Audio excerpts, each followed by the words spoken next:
before we get into today's interview, let's hear a little bit about the book from the author.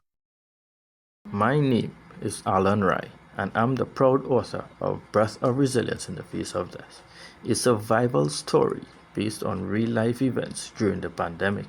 Join me as we relive the drama, the suspense, a hint of comedy, and most importantly, strength of the human mind, body, and spirit. This is an absolute must-read. It can be found on Amazon, Kindle, Barnes & Noble, and hard copy in stores. Greetings, listenership. Welcome to TLC, Tropical Literature Creatives, the podcast where we interview authors of Caribbean heritage about themselves and about their literary works. Some of them you've heard of, some of them you'll be hearing about soon enough. Imagine standing on the edge of life, facing the unthinkable, and discovering the immense strength of the human spirit. Allan Nathan Rai takes us on such a journey in his memoir, Breath of Resilience in the Face of Death. From the vibrant island of Trinidad and Tobago to the challenges of a global pandemic, this story is an emotional roller coaster of courage, hope, and transformation. Let's dive into Allan's gripping tale at this time. Allan, welcome to Tropical Literature Creatives. Good afternoon. Thank you for having me. Well, thank you very much for agreeing to be interviewed by Tropical Literature Creatives, and congratulations on having this book published. Thank you very much. We want to get into the book, but let me just talk a little bit about you, Allan Nathan Rai, for the persons who would have tuned into the podcast. Seeing that you're from Trinidad and Tobago, there's this scenario I always try to give persons. Imagine that we're meeting each other in the airport, or coming to Trinidad for the very first time. What would you recommend that I try when I come to Trinidad and Tobago? Whether it's a food, a drink, a locate, a business, an establishment, a landmark. What would you recommend that I try if I come to Trinidad and Tobago for the very first time? Food, hands down, and it goes in hand with the beach. So Maracas Beach and a Bake and Shack is a must, an absolute must. Bake and Shack at Maracas Beach, hands down. Okay, all right, guys. You heard it from Allan himself. The place to go, Maracas Beach. The food to have, Bake and Shack. Because of the background of the book, how it was the events of the book happened during the COVID pandemic, it's kind of interesting because a lot of the persons who I would have featured, who would have done books, who would have embarked upon really interesting business ventures, their projects would have been COVID babies, as we kind of call them, because at this point in time in history where you could say the world was figuratively falling apart, persons were building stuff and putting things together. And here it is, we're here and we're talking about your book while things were falling apart for you. It was kind of coming together to be part of a story that you could package and that you could share with us. So that is quite interesting, Allan. Yes, of course. I'm more or less just sharing my story, and I think it will be relatable to everyone who has ever been. Well, actually, I think COVID affected everyone, either directly or indirectly.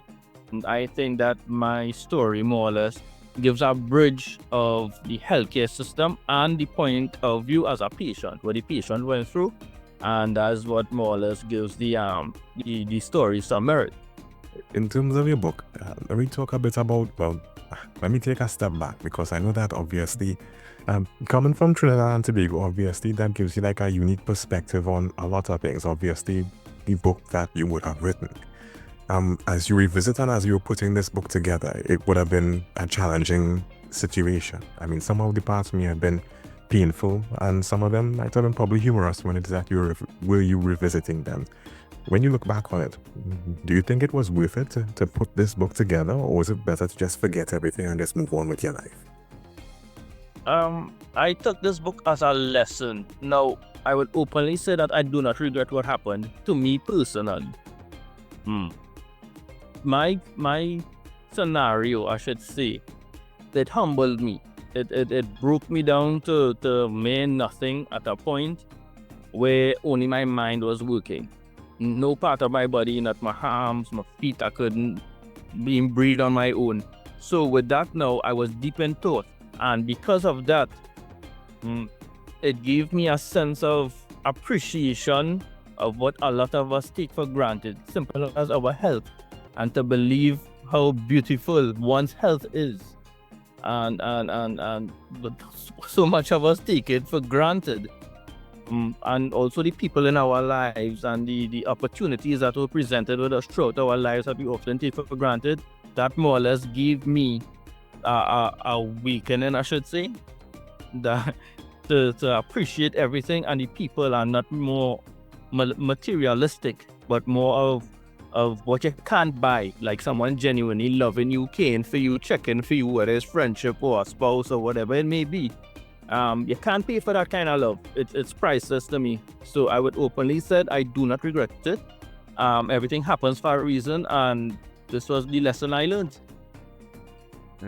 I mean, I hear any sincerity in your voice. Obviously, some persons would walk away with a book feeling inspired. I mean, was the intent to inspire persons, or was it just as some persons do when they write, to just, some persons just have to get it out. You can't just keep it inside, and sometimes writing it works for them. So which one was it for you, to inspire or to just kind of get it out of your head? My goal was mostly to inspire everyone, because I think it's public knowledge that a lot of us just label the pandemic or COVID as, yeah, it was just the pandemic, or it was just COVID and we get over it. But because it's affected so many people worldwide, and let me just limit it to Trinidad and Tobago, thousands of families were affected. So many people lost their lives, and we just can't throw that aside. These people didn't lose their lives in vain. None of us prepared for this, and this is more or less like a memorial to a point that, hey, these people should not be forgotten. 1 minute you're fine, and in a couple of weeks you're having a funeral, and if you could remember, you wasn't even allowed to enter the funeral at certain times. Only 3 or 4 family members would have, so this more or less, this is for these people that lost their lives. Right? This is for the people that will not be able to tell their story. Maybe they could get some form of closure through my book, through understanding what maybe they have went through throughout the period in the hospital, because there were no visiting hours, there were no checking in, and personally, without selling out too much, even phones were taken away because people were being recorded of mistreatment and stuff. So because of such, you actually getting an insight of what the patient went through, whether they survived it or not. You could actually, say, yeah, boy, I could see what happened here. I could understand what they went through, rather than here they got COVID and they died. So this is more or less what the book is giving an insight of what the patient went through. I mean, when it is that you put it like that, you could see the uniqueness of the challenges that persons face. Because, again, like you said, you're in the healthcare system. Not even the healthcare system. When it is that a persons pass away, not everybody could attend the funeral, so families aren't able to get that level of closure. You go up to the casket, you see the body, you're not able to get that. And even when it is that you go to the hospital, you don't get, the most ideal treatment from the persons who are there, because I think in some instances, persons just afraid. Fear just kind of fear just overrides, rational thinking processes of people sometimes. So, but your book isn't just filled with, gloom and doom. There are parts of humor during parts of the book. And I'm just curious, when it is that you would have to inject humor within parts of the book, how did you do so?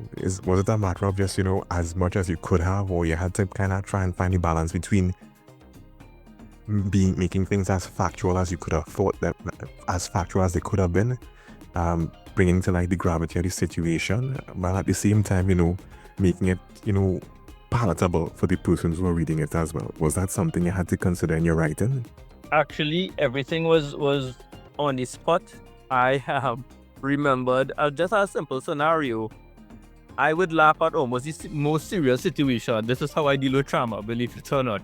And there was a time where the ambulance picked me up by 2 o'clock in the morning to transfer me to another hospital. However, I was not informed that I was going to another hospital.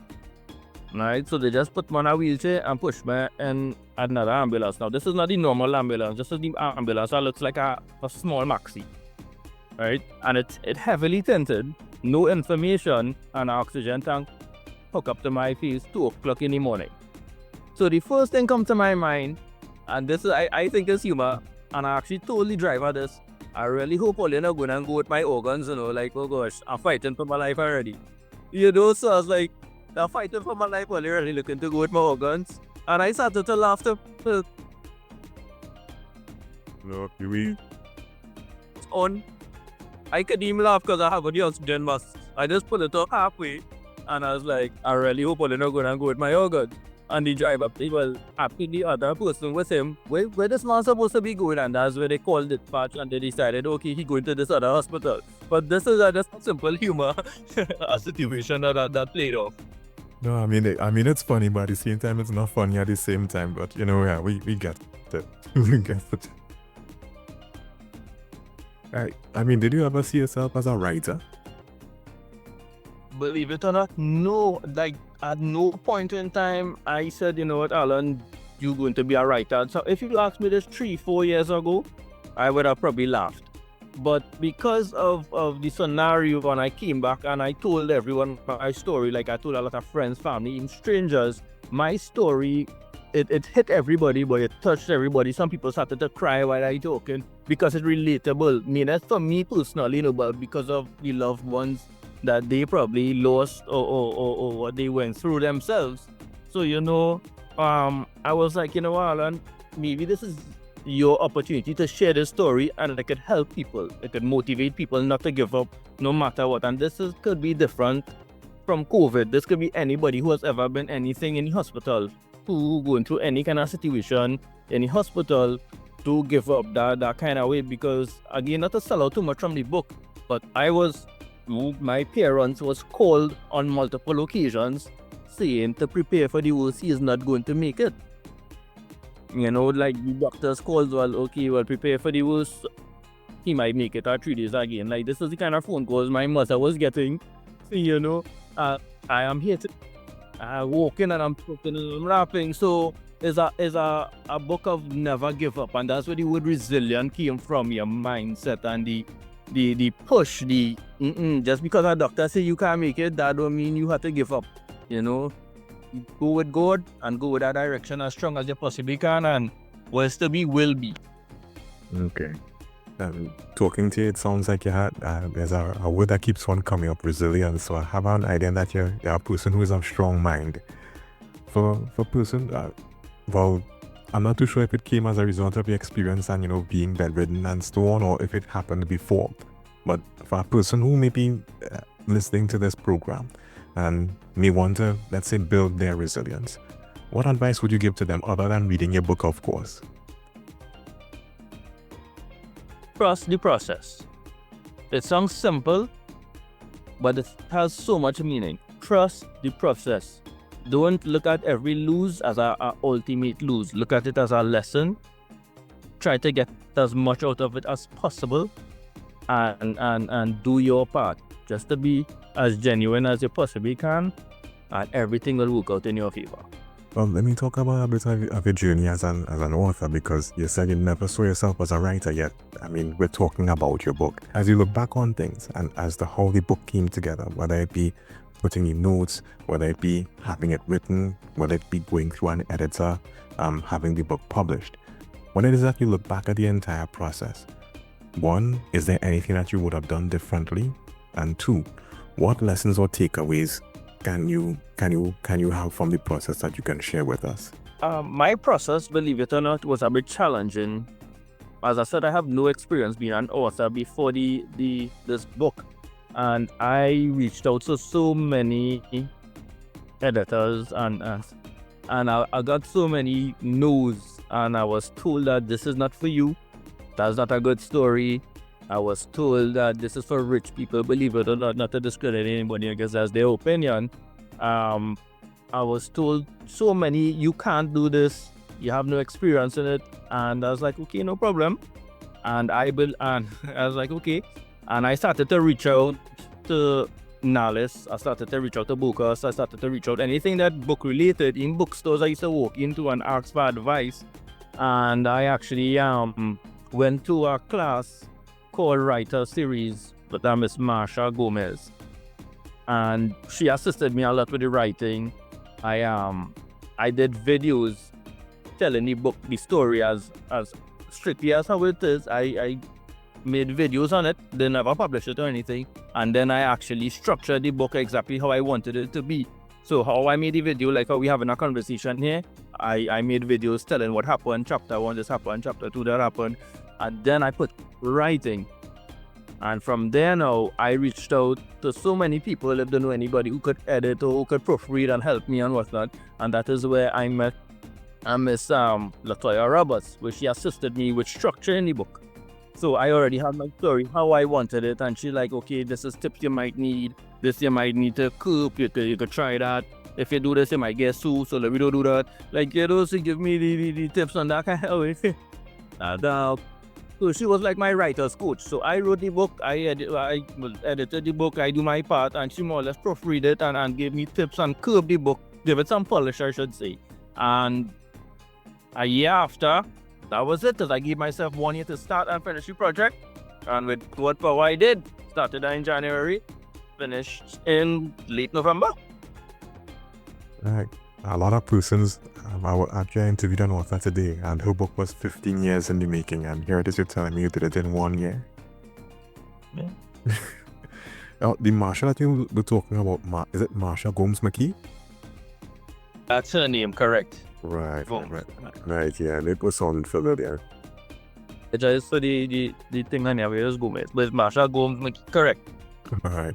Because the name sounded familiar because I believe they would have been featured on the podcast as well. So because they would have written books as well too. Now look at that, the circles that we find ourselves in.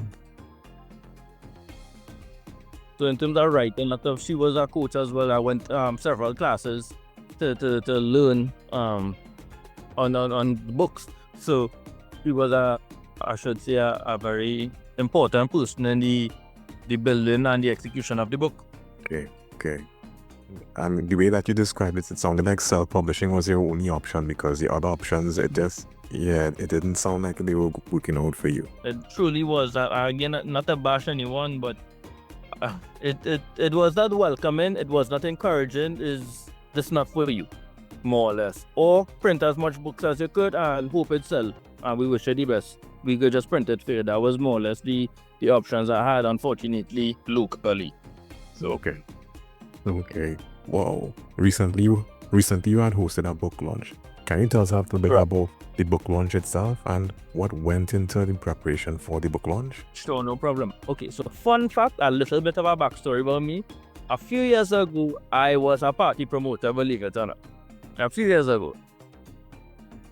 But, I mean, I've learned a lot of marketing tricks through that period. I contacts with venue owners and stuff.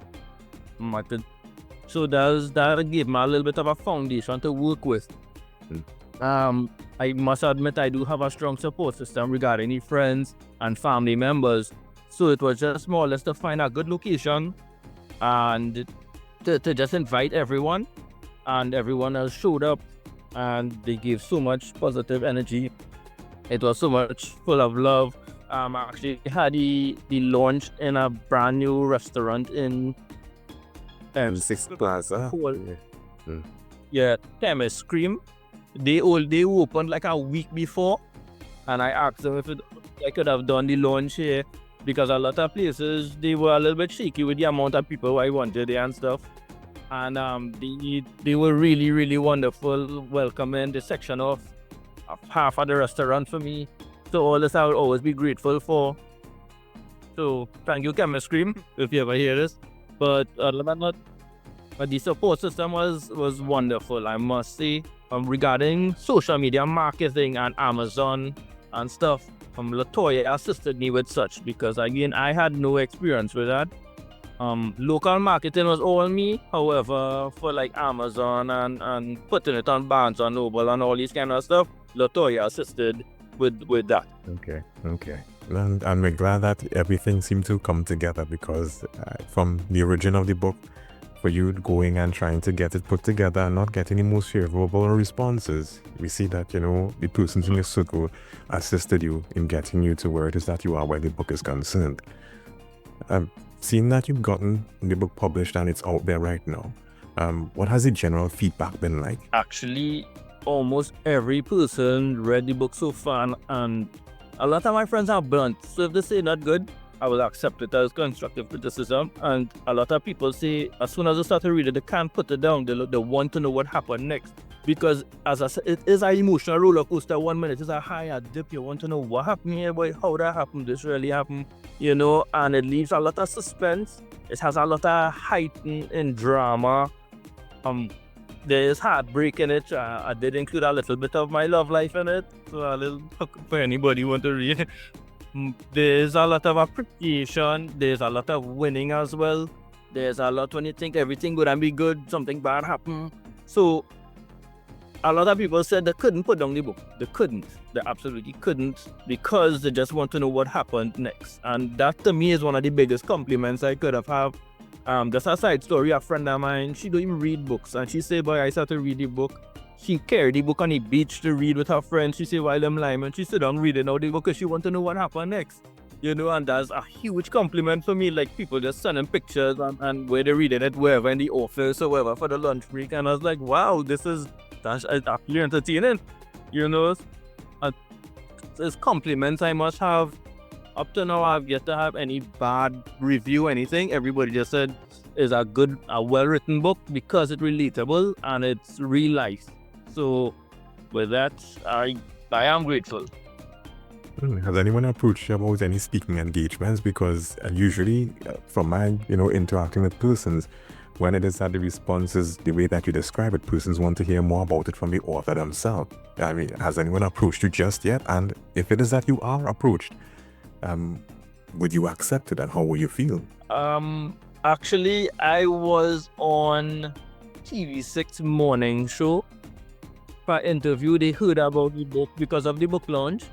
And it was a night before. They called me the night before. They called me like Wednesday night and tell me, can you come Tuesday morning?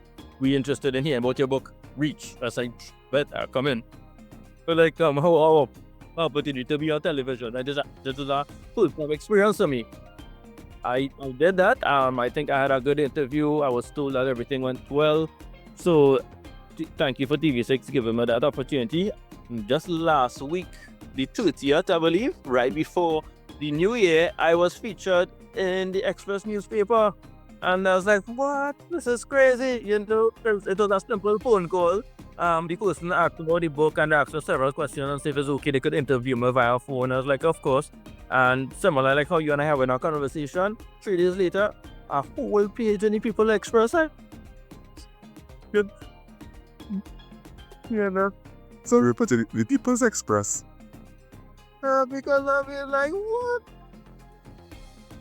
So with that, though, these opportunities, I am open to the interview. Anybody want to reach out to me, have a conversation, even if it's not for interview and you just want to have a personal one-on-one, as in the experience, and you think I might be able to assist you with information, I am open to anything. You can reach out to me at any time.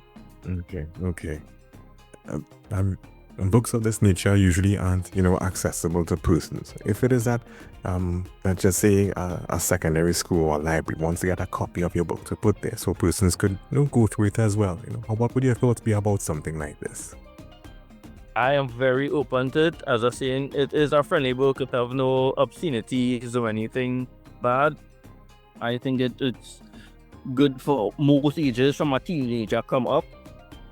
I am open to sharing it. Anybody wants a copy as a sample himself for schools and stuff, I have no problem with that whatsoever. Okay.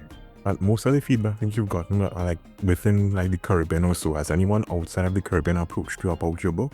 Actually, yes. A couple of people from New York left a review under the book, and they said the book was so touching, and they give such a good response. I was like, what, from New York? I'm like, for my book to reach New York. So I was like, this is a huge compliment as well. And then for someone to take time to even write a review, and you from New York, I reached. I'm joking.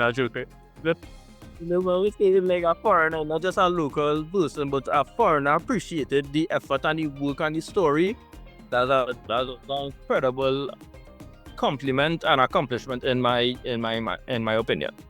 I mean, based on the response that you've gotten, locally and as you identified internationally as well, what do you see yourself doing next? Do we expect a sequel, or do we expect a book of another genre, or do you plan to focus on other things now? So this is something I was actually thinking about just a couple of days ago. Now, believe it or not, I had several near-death experiences throughout my whole life. A lot. Well, of course, not a lot, but yeah.